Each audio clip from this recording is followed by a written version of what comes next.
Hey, I'm Carrie. Welcome back to my channel, or welcome for the first time. All around, welcome. I'm Carrieblogger, a career freelancer on Fiverr.com, where I've been selling as a Fiverr Pro verified copywriter for about the past 8 years. And in today's chatty, unedited One Take Tuesday video, I am discussing the worst case scenario. You just got a bad review on the platform. What do you do now? So first we're going to chat about the very initial things that happen, and then at the end of the video I'm going to be explaining how to bounce back, how to move on from that point and get your account back on track to where you want to be with a high review average.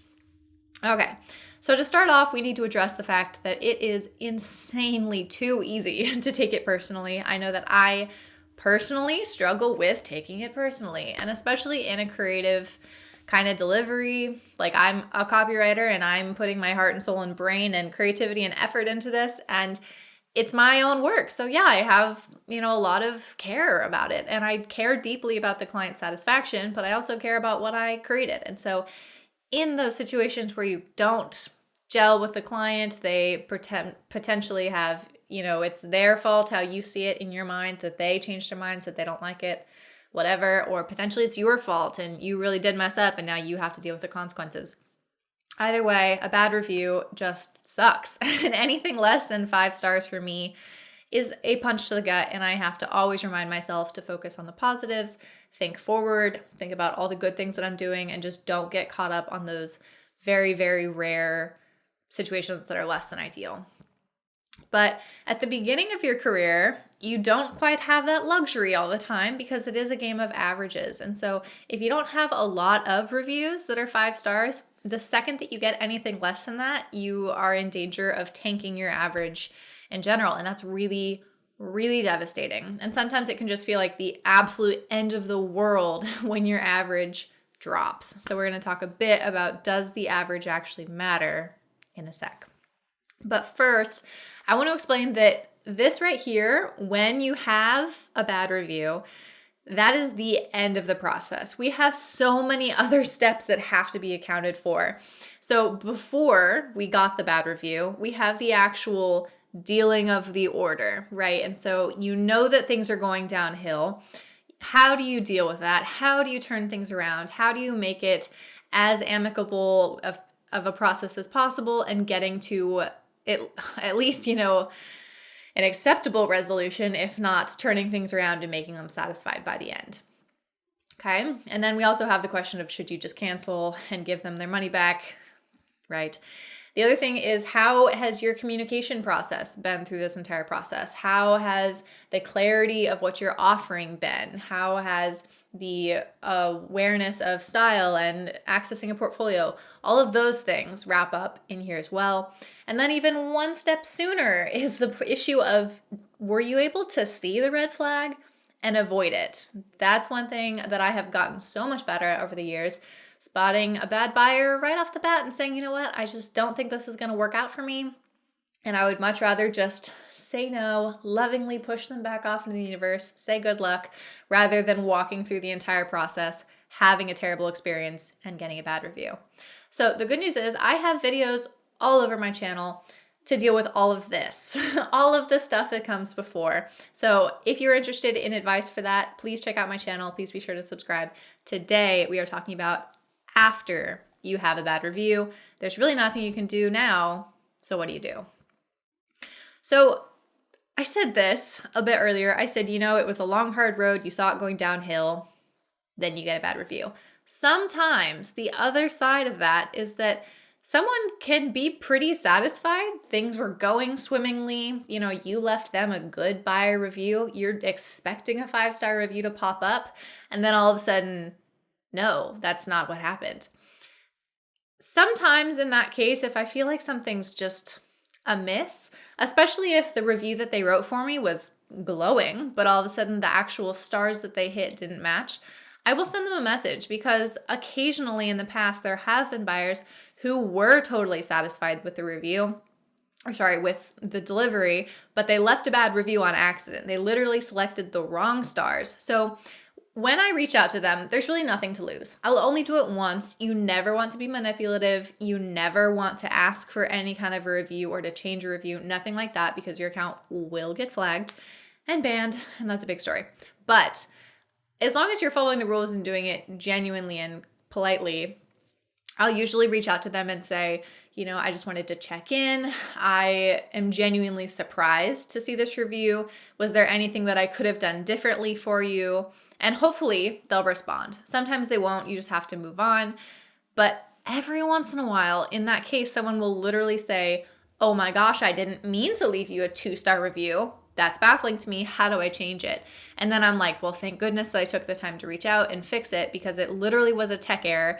And the last thing you want is for something to be stuck on your account because it was literally an error at the hands of a happy client. So in that case, you're just going to toss them over to customer service, say, thank you for taking the time to do this, to correct the review and fix the mistake. And in all of those cases, it has been resolved for me through customer service. But if it has been a long, hard road to get here and you really weren't expecting anything great out of the review, first thing, just take a deep breath, right? It happens. It just happens. I usually will block them, if I'm being honest, because I don't want to work with them again, and I just want to just finish there. It's not an evil blocking, but it is necessary. You can post a response to the review, but just know it's not really visible in many places. It's only visible on the actual gig page right under their review, not on your seller page in general. So it might make you feel a little better. Potentially someone would see it, but it's really not that much of a solution. When you do, don't go ballistic. Make sure that you are promoting a calm, bigger person, professional kind of mentality. I know that over the years, I have unfortunately responded to some of them with a little bit too much heart. I wish that I could change them. Just make sure that you are calm, cool, collected, and that when someone reads that and they're trying to decide, is this actually an issue that I should be aware of, or is this just like a one-off weird thing? They need to be able to read your response and realize, no, that was just a one-off weird thing. Clearly this person has it together. They're professional, trustworthy, and I want to work with them, or at least message and ask and see what's up. In terms of what really matters as your review, I think that 4.8, 4.9, and 5 are solid. 4.8 is about the bottom you can go on a competitive platform like Fiverr. Anything less than that, you're in real rough shape and you're going to have to work really hard to get over that hurdle. And I actually read from a internal Fiverr thing. It was from my success manager or something. At some point, they've changed the way that the algorithm and averages and blah, blah, blah of the platform works out. And the averages timeline and what matters, I don't know. I don't know the details of it. But essentially, they're kind of trying to work people to 4.9 instead of 5 because they have seen that people's trust is more trustworthy of a 4.9 than a 5. I don't know if that made any sense. But that's the explanation that I got, because one day I woke up and all of a sudden my account was changed. I literally hadn't gotten any bad reviews, and all of a sudden I was stuck at 4.9 after years of being a perfect 5. And I asked them and I was like, what the heck? And it really made me upset because no one wants to see your rating go down. And essentially they were saying, it's okay, it's probably for the best because people seem to trust a 4.9 for whatever reason more than a perfect 5. I don't know. I know that I've done a lot of averaging and math and that 5.0 is where I think I should be sitting. But that being said, even as a 4.9 or maybe a 4.8, you can continue to be successful and make it all work. So what's next? How do you bounce back? We have 3 things that I think you need to do. First, we need to address the problem. Then you need to boost your credibility. And finally, you need to get more orders. So let's start with addressing the problem. Even when it's completely BS, and even when you think that the client was completely at fault, you can usually dig deep and you can almost always get some kind of a nugget and turn it into a learning experience. So let's say that they were confused. When they get confused, you just want to roll your eyes and say, it's not my fault, you're confused. And that's a fair initial reaction, but you need to look at why. Can you refine your FAQ? Can you point people to read the FAQ more directly and more confidently? Does your description need work? Does your package comparison chart need to be more clear about what's included in each of the packages? And are your order requirements asking for the right information? Those are all things that you can fix. If it was a lack of communication, either just a miscommunication or from both of you, can you update your quick responses to be more clear and thorough? And can you be more on the ball to demand their communication, or just for you to be more communicative with them? And if it was a style complaint, that happens sometimes. And you just want to roll your eyes and say, that's not what you ordered. What were you expecting? But can you add more samples to your portfolio? And can you make it really, really, really clear what you offer and what you don't? Because that's often the stemming point where things just go downhill and turn into a bad review. Then I recommend that you boost your credibility. And there are a couple of different ways to just add a little bit here and there. First of all is to take Fiverr Learn courses, because you get a badge on your seller profile that says you completed the course and are, certified in that or whatever. I personally have a Fiverr Learn course. If you're interested in that, it is about e-commerce, copywriting for product descriptions and web pages. I gotta plug myself. If you're interested, check it out. The link is in the description below. Another thing you can do is to take skills tests. They are not available for every category, and nor are they great. I'm pretty sure I got like 80% in one of the English basics ones that I took. So I'm telling you, they're not good. But if you can get a good score on it, that is one other tiny little thing that you can find on your seller profile to add a little bit of credibility.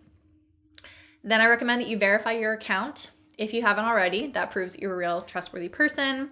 Make sure that you post a portfolio. I've said this a million times, but if you haven't already, showing your body of work can often be more meaningful and impressive to someone even than just reading a bunch of random reviews. Updating your video and photos. Perfect opportunity to do that. Make sure that people see you as a real, relatable, trustworthy person that they connect with and they want to work with.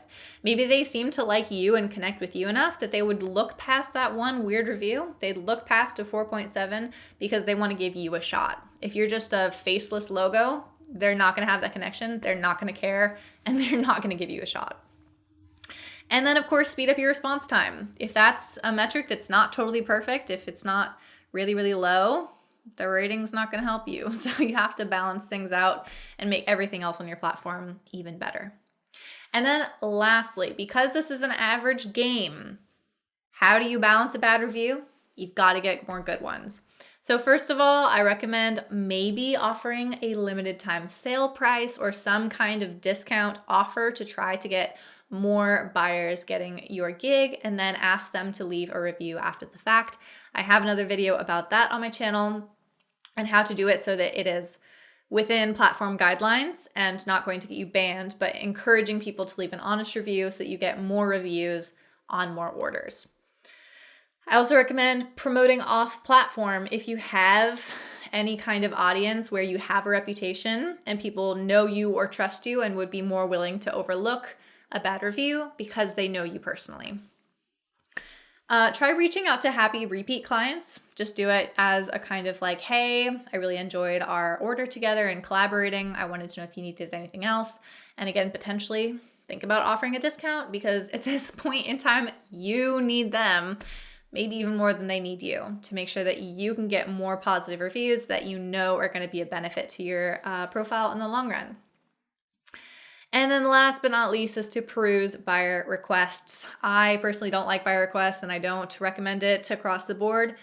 But again, in this kind of trying to bounce back situation, you need more orders. And so wherever you can find them, as long as they're going to be good and they're going to turn into 5 stars, you need it.